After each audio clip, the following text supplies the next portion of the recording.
back to 2024 and Ron DeSantis. He is now in, and the media are already after him in a huge way. For more on this, let's welcome back in the former Lieutenant Governor of New York, Betsy McCoy, former Deputy Press Secretary at the White House, Hogan Gidley, is here, and St. Louis radio host Christopher Arps back with us this morning.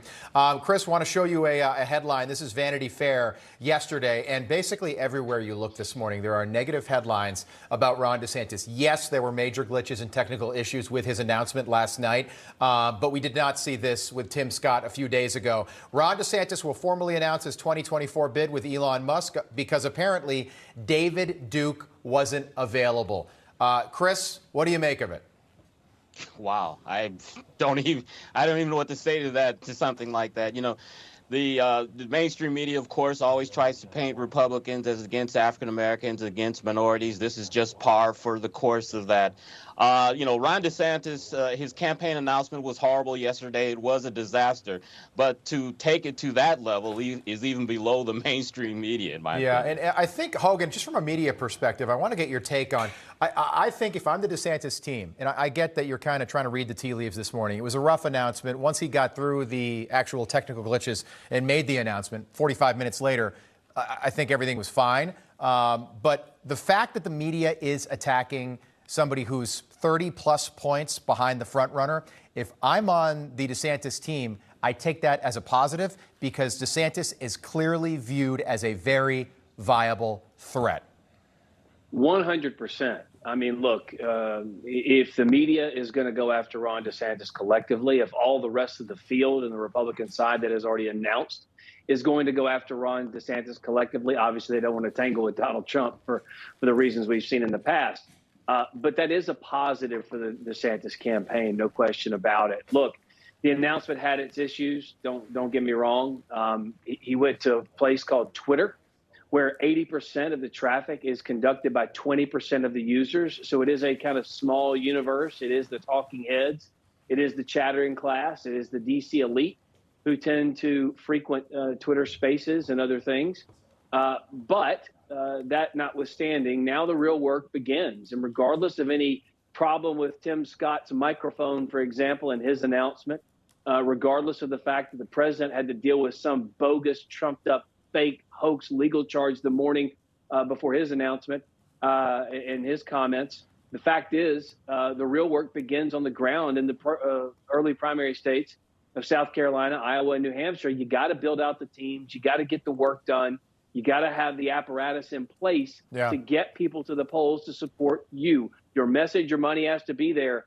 But the non-pretty stuff of politics that allow you to win campaigns, and Betsy knows a lot about that, has to be done now. That's what it's all about. Yeah, Betsy, Jim McLaughlin, pollster with McLaughlin and Associates, was just on with us. And here's a great point that he made.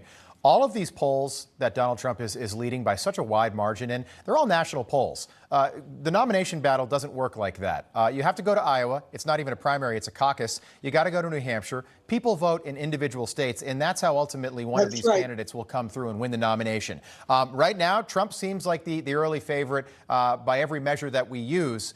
Do these other candidates have a shot, though? Well, this one, Ron DeSantis does. As the New York Post reported this morning, Ron DeSantis already has a very impressive army of ground workers to go knock on doors. He has a very well-funded campaign already, unlike the other candidates. So he's in a different category. Until today, there was no primary race, really, in reality, in the Republican Party. And now there is, and he has a lot of time to make it up. He lacks what Trump has, which is a very impressive record of success as president. But if I were Ron DeSantis going into this Memorial Day weekend, I would emphasize something neither Trump nor Biden has. Ron DeSantis served in the military, honorably in the Navy, in Iraq, and he should be all over Memorial Day, reminding the nation that he understands what this very important holiday is really about. Oh, Betsy, I think you are wearing white this morning. You look lovely. I'm hearing from a family member that lives in New Hampshire. DeSantis is spending a ton of money in Iowa and New Hampshire, that there's already an ad with DeSantis in his Navy whites airing up there in New Hampshire, which is, he strikes quite a picture. And he can use that. Look, this is somebody with senior year at Yale. I think he batted .336. The guy's got a tremendous resume. No, I saw that. I was like, I like him more now. I played baseball. I like him more. Chris, so DeSantis, and this is what Betsy was just hinting at, the New York Times, DeSantis allies $200 million plan for beating Donald Trump. The Florida governor preparing to enter the 2024 race. His allies have an army of organizers, 2,000 strong, to flood states with the first nominating contest. We're talking about Iowa and we're talking about New Hampshire, Chris. That's DeSantis' focus right now. It seems like that's the focus of these other candidates as well. Yeah, that should be his focus, and we've heard from his campaign that he wants to be in a good position by Valentine's Day to have done either won the Iowa caucus and New Hampshire primaries or be in very good positions in those races. You know, as you said, Donald Trump has a very high lead over Ron DeSantis in the polls, but polls that I've seen in New Hampshire and Iowa show the race much closer between the two men, and that's where it's really going to be won and lost, is on the ground, as the lieutenant governor said. You know it's bad. You know your announcement was bad when you're getting trolled by 80-year-old Joe Biden on Twitter, who, unlike Donald Trump, is definitely not sending out his own tweets. Take a look at this tweet from the president last night. Simple, short, sweet, 3 words. This link works.